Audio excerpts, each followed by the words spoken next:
سلام تخاتلتي شاما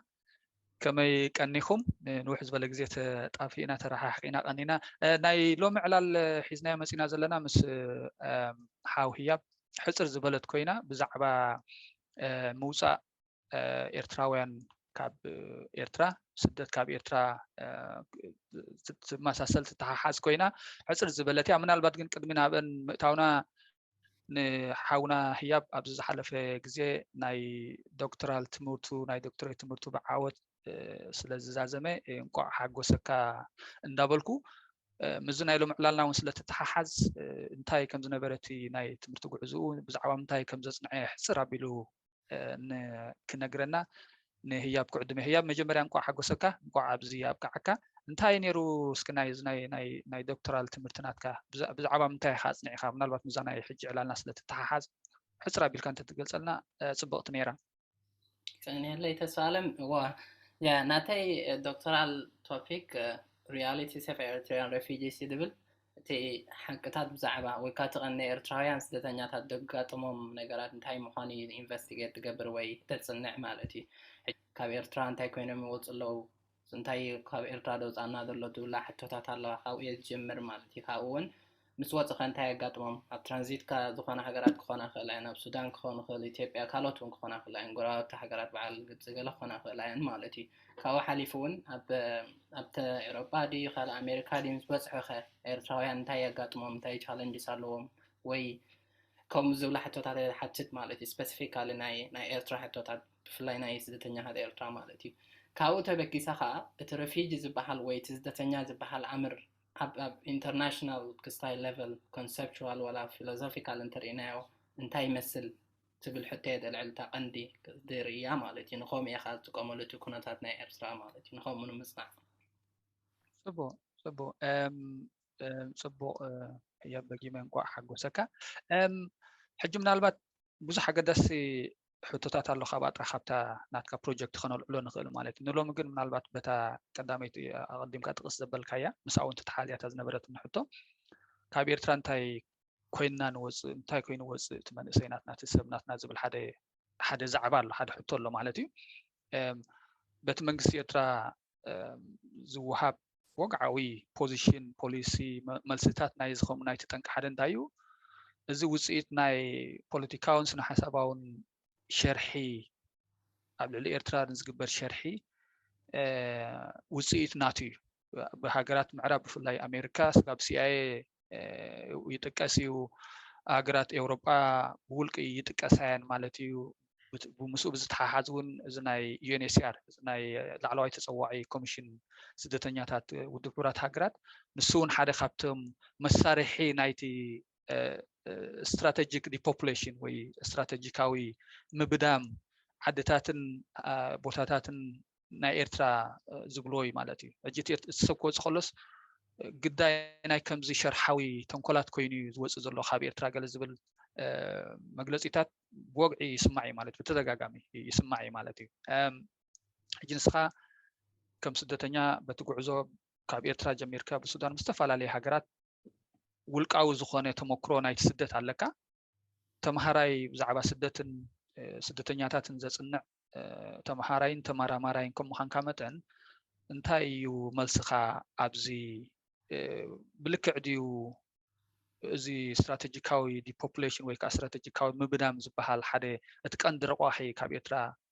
ናይ ምውፃእ ረቋሒ ኮይኑ ዘገልግል ዘሎ ብከምኡ ዲና ንወፅእ ዘለና ኢልካ ትሓስብ እንታይ ይመስል ትዕዝብቲ ካብዚ ከባድ ገፋሕን ሕቶና ግን እንታይ ብምባል መጀመርኩ ዝኾነ ማይግሬሽን ኩሉ ግዜ ከምዚ ኣብ ዝኾነ ንመሃረን ማለት እዩ ሓደ ፑል ኤንድ ፑሽ ፋክተርስ ኣለዎ ሃገር ዝደፍዓካን ኣብታ ሃገር ብደገ ኮይኑ ዝስሕበካ ነገራት እውን ኣሎ ማለት እዩ እዚ ኮምፕሌክስ ዝኾነ ሪሌሽንሽፕ ካሎ ወይ ከዓ ዝምድና ኣለዎም ኣብ መንጎ እዞም ፑል ኤንድ ፑሽ ፋክተርስ ንብሎም ዘለና ማለት እዩ ናይ ኤርትራ ስደት ግን ግዱድ ስደት ምዃኑ ከምዚ ፎርስድ ማይግሬሽን ምዃኑ I think ዝበዝሕና ወይ ኣትሊስት ኩላትና ኣምነሉ ክስታይ ማለት እዩ ሕጂ ኣብ ምስግዳድ ወይ ከዓ ኣብቲ ፎርስድ ማይግሬሽን ትብል ኣምር እቶም ፑል ፋክተርስ ንብሎም ዘለና ፎርስ ክገብሩካ ይክእሉን እዮም ኣየዝገድዱካ እዮም ብሓይሊ ይኮኑ ዝደፍኡካ ብደገ ኮይኖም ምናልባት ፐርስዌት ክገብሩካ ክእሉ ኮኑ ምናልባት ሚስሌድ ክገብሩ ካኽእሉ ኮኑ እዚ ግን ፎርስ ኣይገብረካኒ ፎርስ ኣይኮነን ኣብ ውሽጢስ ገለ ነገር ንዓኻ ፑሽ ገይሩ ብሓይሊ ክደፍኣካ ጥራይ ዘለዎ ማለት ኣሚኖም ወይ ከዓ ደገ ፅቡቅ ስለ ዘሎ ብእምነት ብፐርስዌሽን ጥራይ ኣይኮነን እቲ ምውፃእ ዝጅምር ማለት እዩ ሓደ ፎርሲንግ ፋክተር ኣሎ ምክንያቱ ፎርስድ ማይግሬሽን ኢና ንዛረብ ዘለና ኣብ ኩነታት ናይ ኤርትራ ማለት እዩ ሕጂ እንታይ ምበልኩም ዚ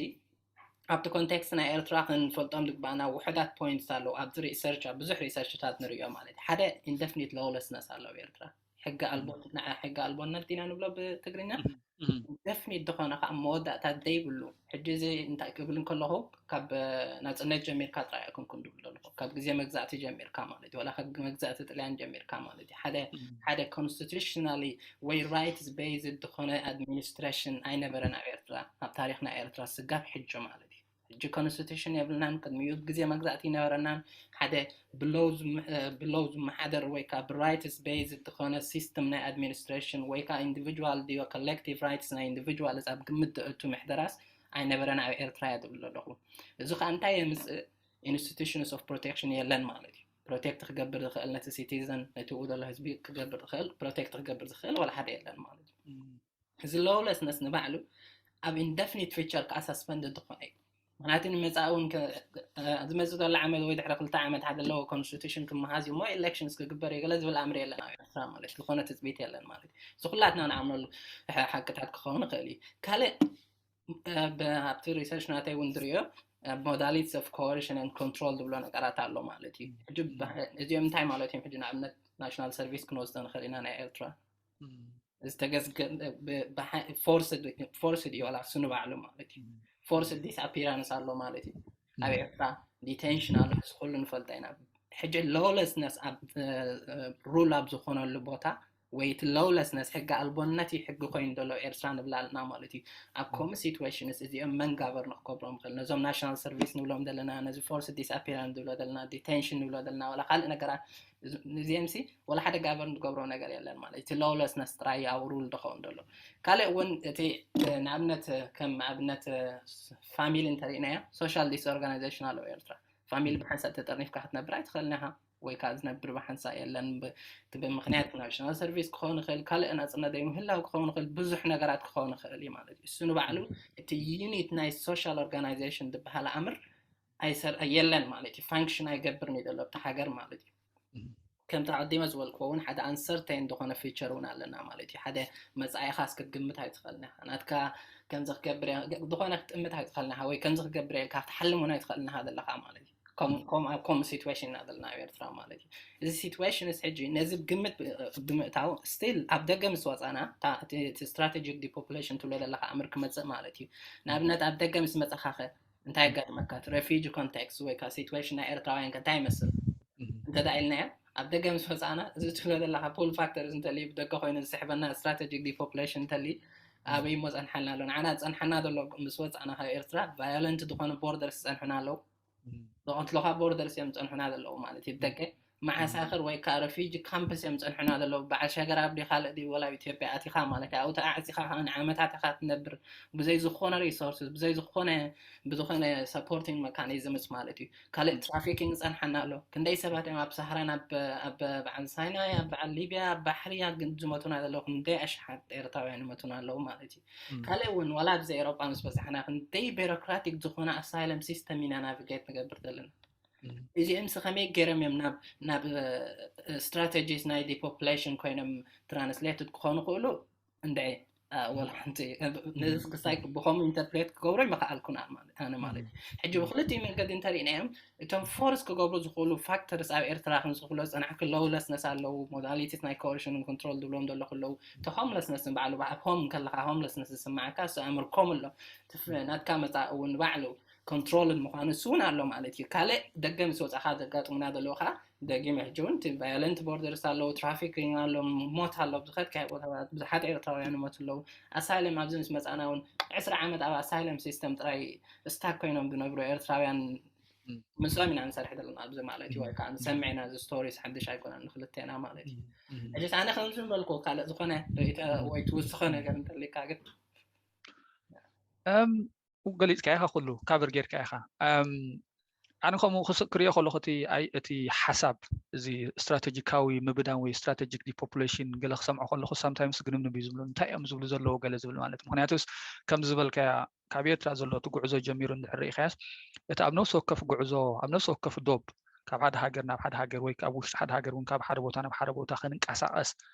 نحالفو دوباتسي تي جزاوي فيزيكال دوب راح زي كونس تستفعل على ملك ناي دوبات مالتي كم زبل صورة أنا حكى بيروقراسي ملك ناي دوبات له ورقات بمحتاج ديو كله ناي منقصقاس إن ناي كله مدبات ناي سبات ناي سدتنيات انقفاتا مخان كسر زخلو استفعل على ملكعات ناي دوبات له مالت حجينا زخلو دوباتن حاصراتن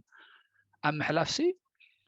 ناي UNHCR تي العلاوي تسوعي سدتنيات ود حورات هاجرات سراح ندحر إناس كأندي كم زغتلو أنا حكا أما عسكرات نخنبر أما عسكرات قيمنا نزي توسنا جزء أو نخنبر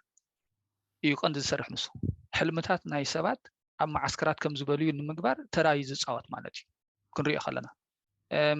أدخل نايزين نايم عربيان هاجرات الكاجا لمو أبسودان كلنا نريو نيرنا كندي إرترايان يرم نفولتهم كابانا جميركا حوانا جميركا نايم هدرة مرتعدل إن دهالهم كله نايم هدرة مرتعدل إن دهالهم كله فيزا زي وهابهم ريجكت زبالو حلمهم زبنن أبسودان هنا بإثيوبيا بقالوا ناي أفريقيا هاجرات الله مالتي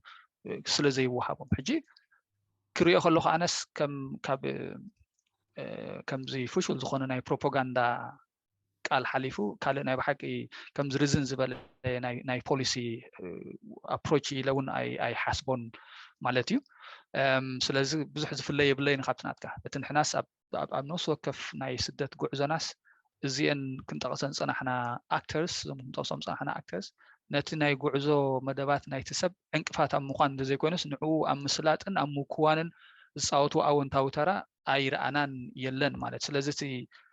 نيرتراس ودقت نمقبار نيرتراس دخمت نمقبار من سينا إرترا حناس عقمي وجنا إرترا بمنصف كم زديجا بمفرس نيرتراس حنت دخمتي حجر نمقبار زتحلنا طموحي قال زبل أراد أنا ترى جوجمان نايتي أبي ترجعت مزول ناي سدت كونتات I think كاب تحلفنت تمنجس خصكم وزجبو حلفنت نمهدام زتتأجي حدا تفتاوي مسارحي ناي excuse أجابة إلى زقلص عنون. Yeah, exactly. Yeah. ولا تنمرج أنا بعلو نتي نعود رأي سنشالاز غير كاميرا نتي إرتراد اللي كونتات كتوس نعوم فتان علون دي كم دكتورات أنا حكالاتي تي external actors أوروبيان كونا خلال أمريكا كونا خلال زن عبيت حجرات نبلن مالتي تي نعمل human rights violate كيرا إرترا crimes against humanity commit كيرا قلا يقولون قوم خمسة researchers نرندينا السنة دي اللي هم زغلس أنا أحكي دي اللي human rights violate كتقولت فلده أنت هاي دلو إرترا مصنع عقد تأسي حجنعو totally قد يفكاتو إرترا دلو situation بملو ignore كيركا بزعبا نا external factor تراي مزراب نبع على حدا equation نا يتسخاتو لها totally كستاي كوين إلا مالتي ده حقي إلا مالتي نعون أمس تدا evidence انت اليوم من قستي إرترا نابنتكم دك برتخيل كاتسو بغني رمرعنا مالتي سكا حجة قلقون evidence راخوي يلا مالتي أي رأنا I think مالس نحناس أوبنينا درأخو عينة كمزي كونسرت زخونة مدى بالغوينو من سينا إيرترا خاب عدو زي خاص إيرترا دخمت حجر نفسها خمزي تكالخل نفسها خمزي تماعبل ناي مقبارا استود بكامبين حرا لغوينوس كم إيرترا نون سب كريوز قبو نقرات دي وإنك قالوا سزقبو أغن كم إيلن عير أنا نكمو بزي كا تراح كمز مشالو ساقلا بلا عيتقلا زعينو تكم زي أمينكم سي صراحة حجريهم شيئتي حجر نهزبني خمز بلتو زي خوينو كم عينة engagement critical زخونة engagement هون يلن مالتي بلك حمز بلك نحن زي نقبله الرأيان approach سمون كله خليابتي بدقة السرحنا بزعبا سبعة مسألة دي وخالي زخونة نجارات كخون قل كن قبله زي نخلابت ميثودولوجيناتو أبتاع جابا بسرار حان ريبورت أسرار حان أو أساسان بناتنا ونتعذب تتاتن عقابتات نزلنا عقابات كله يخلي بدقة زمز مالت كنتي ودكت نايتي عاد زلوا سرعات المجلسن كشفن زغل limitations ناي سرار حنا approach سناب نجارات خونا يجبوني أنا حجي خريا خلص نايت منجسي position up كمزي نتحلفنت كاب تحلفنت نمهدامن extract كيت نمجبر نعاتم كون زد كملو propaganda إلى زريو مالتي.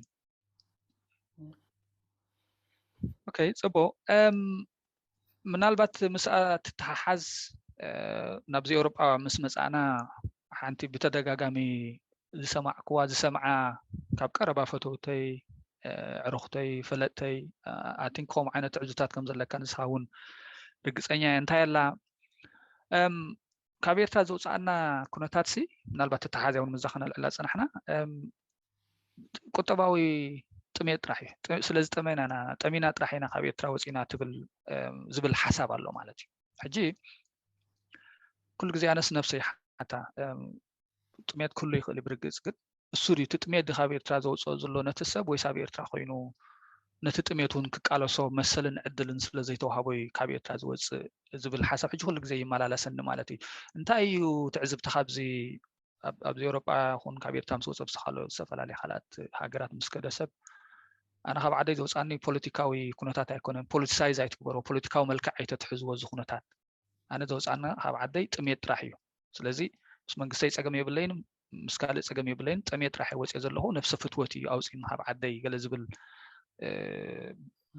ኣባህላታት ኣሎ ማለት እዩ እንታይ እዩ ትዕዝብቲ ካብዚ እቦ ተሰይም ከምዝና ካ ትዕዝብቲ ዘለኒ ወላ ንዓይውን ማለት እዩ ዝኾነ ሪሰርች እንዳገበርካ ዝመፀካ ነገራት ኣሎ ማለት እዩ ገሊ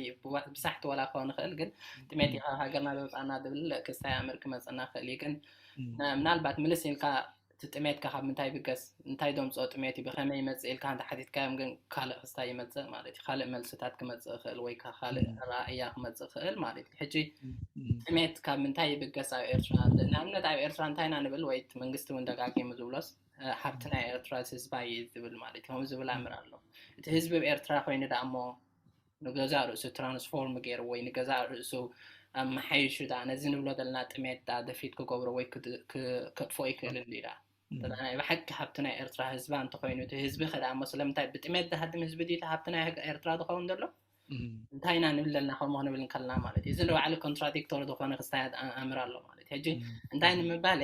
እቲ ጥሜት ዝበሃል ኣምር ንባዕሉ ሓደ ፖለቲካል ኮንስትራክሽን እዩ ብፖለቲካል ዝተሰርሐ ወይ ከዓ እቲ ጥሜት ንባዕሉ ከም ሓደ ሞዴል ናይ ጋቨርናንስ ክጥቀማሉ ክእል እዮም ብዙሓት ሃገራት ኤርትራ ጥራይ ኣይኮንኩን ንብል ዘለና ሕጂ ማለት እዩ ብዙሓት ሃገራት እውን ከም መራፅቲ ዝኾነ ሲስተም ዘለዎን ከም ሞዴል ናይ ጋቨርናንስ ተጠቂመን ንገለ ክፋል ናይቲ ሕብረተሰብ ወይ እውን ነታ ሃገር ብሙላ ሓደ ናይ ኮንትሮል ሜካኒዝም ክጥቀማሉ ዝኽእል ኣምር ንባዕሉ ማለት እዩ ካልእ ከዓ ሪሶርስ ብዝእነት ሪሶርስ ክመፅእ ዝኽእል ነገራት እዩ ማለት እዩ ዝኾነ ነቲ እንታይ ኢና ክንብል ፀኒሕና እንተወይ ሃብቲ ኤርትራ እንተዳ ህዝባ ኮይኑ ሲ ምዕብልሲ ዝኾነ ክስታይ የለን ኣብ ኤርትራ ማለት እዩ ዝኾነ ዕድላት ስለ ዘይረኸቡ እዮም ነቲ ፋሚን ወላ ነዚ ቀሊል ነገር ብህዝቢ ክድፋዕ ወይ ብህዝቢ ደፊት ክኸውን ዝኽእል ነገራት ደፊት ክገብሮ ዘይከኣሉ ሕጅስ ብሓፂር እንታይ ይኽእል ዝኽእል ከም ፖለቲካል ኮንስትራክሽን ስለ ዝኾነ እቲ ፋሚን ዝበሃል ኣምር ንባዕሉ ክህሉ ክእል እዩ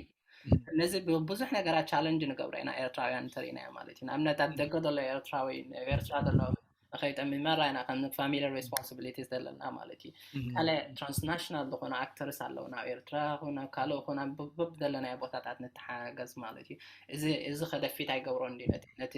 ፋሚል ንብሎ ዘለና ማለት እዩ ስድራይና ኣብነት ከም ኣብነት ተዳወሲደ ወይ ካልእ ዝኾነ ስድራ ዝኾነት ፋሚሊ ከም ቲፒካል ኤግዛምፕል ተወሲድካሲ ደገ ዝኾነ ወላ ሓደ ሰብ እንተሊካ ንስድራኻ ትሕግዞም ይኻው ዝኾነ ሰብ ይሕግዝ ማለት ከም ናቹራል ሬስፖንሲቢሊቲስ ምሳና ዓብይ ክስታይ ስለዘለና ማለት እዩ እዚኦም ፋሚሊ እዚኦም ሕጂ ካልእ ሓዎም ወይ ወዶም ወይ ገለ ደቆም እንተልዮም ስቲል ኣይፀንሑን እዮም ምክንያቱ ስቲል ሰፖርት ኣለዎም ንኸይጠምዩ ነቲ ጥሜት ዝበሃል ካብታ ፋሚሊ ካብታ ኢኩዌሽን ናይታ ፋሚሊ ክትወፅእ ትኽእል እያ ድሕሪያ ግን ስቲል ሃድሞ ኩሎም ታገዛ ብሙሎም ተማ ኣቦና ኣደን በይኖም ስጋ ብዝተርፉ ሓደ ከይተረፈ 5-6 ዝኾኑ ብሓንሳ ይወፁ ማለት እዩ እዚኦም ከንታዮም ኮይኖም ወፅኦም ብጥሜት እዮም ዝወፁ ዘለዉ ሰምከ ሕጂ ከምዚ ቤዚክ ሕቶታትና ቤዚክ መሊስና ነዚ ንብሎ ዘለና ነገራት ከምኡ ዲስካስ ተገበርናዮስ ብዙሕ ነገራት ክወፅእ ክእል ካብ ብሳይ ማለት ካብ ሓደ ኮንሰፕቹዋል ወይ ሞር ፖለቲሳይዝ ዝኾነ ኣረኣርኣ ወላ ወፂና ኣብቲ ቤዚክ ዝኾነ ክስታያት ወሪድና ክንሪኦ ንኽእል ኢና ንከምዚ ነገራት ማለት እዩ ብርግፅ ያ ዋላ ንኽሪኦ ከለኹ ሲ ከምዚ ዝበልካዮ ብቕልል ዝበለ ነገር ዋላ ክትሪኦ እንድሕር ደሊናስ እንታይ ይብል ብርግፅ ዓድና ከም ዝወሃብ ዘበለ ሃብቲ ዘለዎ ጥሜት ዘይብሉ ዓመት ሙሉእ ማይ ዝዘንቦ ለሰን ጠልኒ ማለት ኣይኮነን ኦፍ ኮርስ ኣተዓድስ ኣለዎ ናይ ባህርያዊ ሽግራትን ባህርያዊ ብድሆታትን ማሕለኻታትን ኣለዎ ማለት እዩ ስለዚ እዚ ከም ውህብ ኮይኑ ዝበዝሕ ሓረስታ እዩ ሕርሻ ናይ ዓድና ኸ ኣብቲ ናይ ሰማይ ማይ ጥራሕ እዩ ዝምርኮስ ማለት እዩ ገና ምስ ኣግሪካልቸር ምስ ናይ ከም ዘመናዊ ዝኾነ ናይ ሕርሻ ኣገባባት ዝተሓሓዝ ናይ ሕርሻ ኣፍራይነት ኣይበፅሕናን ዘለና ማለት እዩ እዚ ከም ቦትኡ ኣብ ቦትኡ ከም ሓደ ውህብ ብድሆ ኮይኑ ብመሰረቱ ግን ኣብቲ ክትብሎ ፀናሕካ እቲ ጥሜት ዝብል ወይ ቁጠባዊ ሽግር ዝብል ሕቶ ከም ኣምር ካብቲ ፖለቲካዊ ፖሊሲ ናይ ሓደ መንግስትን ካብቲ ፖለቲካዊ ከይድን ፈሊኻ ክረአ ይግባእን እዩ ሰብ ዝጠም ዘሎ ጾሙ ዝሓድር ዘሎስ ፖለቲካዊ ውሳነ ናይቲ መንግስቲ ንክጠም ስለ ዝገበሮ እዩ ማለት እዩ ናብነት ሓንቲ ኣብ ዓዲ እንድሕሪና ሰዋል ኣብ ዓድና እንድሕሪ ክንርኢ ኮይና ኣነሲ ሓደ ሰብ ረኺቡ ብዝተፈላለየ ኣገባባት ርኹብ ኮይኑ ሓደ ስድራ ገዛ ክሰርሑ እንድሕሪ ኮይኖም እታ ዝሰርሕዋ ሓንቲ ገዛ ንክንደይ ሰባት እያ ናይ ስራሕ ዕድል ትፈጥር ጥራሕ ኣብታ ንእሽተይ ዓዲ እየ ዝብል ዘለኹ ንክንደይ ሰባት እያ ናይ ስራሕ ዕድል ትፈጥር ንዝተፈላለዩ ሰባት ንዝተፈላለዩ ኣባላት ናይ ስድራ ስድሮኦም ንክዕንግሉ ደቆም ንክዕንግሉ ክዳን ደቆም ንክገዙ ናይ ትምህርቲ ደቆም ንክገዙ ኣስቤዛ ንክገብሩ ትዕንግል እያ ስሚንቶ ዝሸይጥ ኣሎ ስሚንቶ ዘንቀሳቀስ ዘምፅእ ኣሎ ካብ ዝተፈላለየ ቦታ ሕፃ ዝሸይጥ ኣሎ እምኒ ዝሰብር ኣሎ ዝነድቕ ኣሎ ማይ ዘስት ኣሎ ተነኮ ዝወቅዕ ኣሎ ሻሂ ዝሸይጥ ወይ ሻሂ ትሸይጥ ኣብታ ጎኑ ኮይና ወይ ኮይኑ ኣሎ እዚኦም ሕጂ ክቶም ፍርያት ነገራት ጥራሕ ዝብል ዘለኹ ማለት እዩ ሓንቲ ገዛሲ ንክንደይ ሰባት ድራር እሎቶም ንክምእሩሩ ተኽእሎም ማለት እዩ ሕጂ እቲ ዝተፈላለየ ናይ ስራሕ ፅላታት ብከምዚ ክንሪኦ ከለና ኣብ ኤርትራ ከምዚ ጌርና ሰባቢርና ፈላሊና ጎዛዚና ክንሪኦ ከለና ሓረስታይ ኣሎ ክሓርስ ኣይከኣለን ነጋዳይ ኣሎ ክነግድ ኣይከኣለን ነዳቃይ ኣሎ ክንብሎ ፅናሕና ክነድቕ ኣይከኣለን ጀርዲን ክገብር ዝኽእል ሰብ ጀርዲን ክገብር ኣይከኣለን ማለት እዩ እዚኦም ኩሎም ባህርያዊ ሽግራት ኣይኮኑን እዚኦም ኩሎም ሰብ ዝሰርሖም ሽግራት እዮም ሰብ ዘምፅኦም ሽግራት እዮም እቲ ሰብ ዘምፅኦም ዘሎ እንታይ እዩ እቲ ፖለቲካዊ ከይድን እቲ ፖለቲካዊ ኣካይዳን ኣብ ኤርትራ ዘሎ እዩ ነቲ ሰብ በታ ዘላቶ ንእሽተይ ዓቕሙ በስማም ኢሉ ዋላ ማይ ሰትዩ ጠምዩ ተመስገን ኢሉ ጥሜቱ ሓቂፉ ንኸይሓድር ዝኸልከለስ እቲ ፖለቲካዊ ውሳነ ኣብቲ ዓዲ ዘሎ ፖለቲካዊ ውሳነ እዩ ማለት እዩ ሕጂ ሓደ ግዜ እንታይ ርያ ኣብ ከምዚ ከስተንትን ከለኹ ኦፍኮርስ ጠሚና ንወፅእ ኣለና ንበል ግን እቲ ጥሜት ናትናስ ናይ እንጀራ ጥሜት ጥራሕ ዘይኮነስ ብሰላም ወፊርና ንኣትዋ ሂወት ብሰላም ስለ ዘይረኸብና ካልእ ጥሜት እዩ ማለት እዩ ናይ ናፅነት ጥሜት ካሎ እቲ ጥሜት ናይ እንጀራ ናይ ባኒ ጥሜት ጥራሕ ዝኽትገልፆ ፅናሕካ ኣሎ ማለት እዩ ዋላ 5-6 ቤተሰቦም ኣብ ደገ እንዳሃለዉ ከለኹ ጥወሩ እንዳነበሩ ከለዉ ንኣብነት ዝወፁ ሰባት ኣለዉ ተሓቢኡ ዝነብር ሰብ ኣሎ ማለት እዩ ኣብ ውሽጢ ሰብ ኣብ ዝተፈላለየ ክፋል ናይ ኤርትራ ተሓቢኡ ዝነብር ሰብ ኣሎ ሕጂ ጥሜት ናይ ነፍስኻ ምኽኣል ጥሜት ናይ ነፍስኻ ምምራሕ ጥሜት ሓዳርካ ጌርካ ደቅኻ ምስ ደቅኻ ብሰላም ናይ ምሕዳርን ናይ ምውዓል ጥሜት ስድራኻ ናይ ምቕባር ስድራኻ ናይ ምጥዋር ምስ ስድራኻ ዘይምዕባይ ምስ ደቅኻ ዘይምዕባይ እዩ ትዛዓበየ ካብቲ ናይ እንጀራ ጥሜት ኢለውናነ ክድምድሞ ይኽእል ማለት እዩ ንእሽተይ እንታይ መወሰኽኩ ከምቲ ዝበልካዮ ማለት እዩ ንኣብነት ካብ ጥሜት ሃዲምና ንወፅእ ኣለና እንዲና ንብል ዘለና ምስ ወፃእና ንፀግብ ዲና ወይ እቲ ጥሜት ዝበሃል ኣምር ጠፍእ ዲ ንኣብነት ኣብ በዓል ሱዳን ከምዝንተወይ ክንብሎ ፀናሕና ማዓስከራት ናብ ወላብቲ ከተማታት እንዳነበርካ ማለት እዩ ኣይፍቀደካ ከም ሓደ ስደተኛ ማለት እዩ ካልእ እኹል ዝኾነ ቀረብ ኣለና ካምፕ ክኸውን ይኽእል ኣብ ካልእ እውን ክኸውን ይኽእል ማለት እዩ እቲ ጥሜት መለሲ ጥሜት ትኸውን ማለት እዩ ካብ ኤርትራ ምስ ወፅኻ ካብኡ ዝኸፍአ ጥሜት ኣሎ ንክንደይ ዓመታት ኣብ ዘንብለን ዘለና ትራንዚት ሃገራት በዓል ሱዳን ክኾና ይኽእል ወላ ሞት እውን ኣሎ ከምቲ ዓዲ መክብሎ ዝፀናሕኩ ማለት እዩ ነዚ ሽግራት ኣብ ቅድሜና ከሎ እንዳፈለጥና ደይንፈልጥ ኣይኮናን ማለት እዩ ወይ ኤርትራዊ ደይፈልጥ ኣይኮነን ኣብ ውሽጢ ኤርትራን ከለኻ ነዚ ከም ደጋጥመካ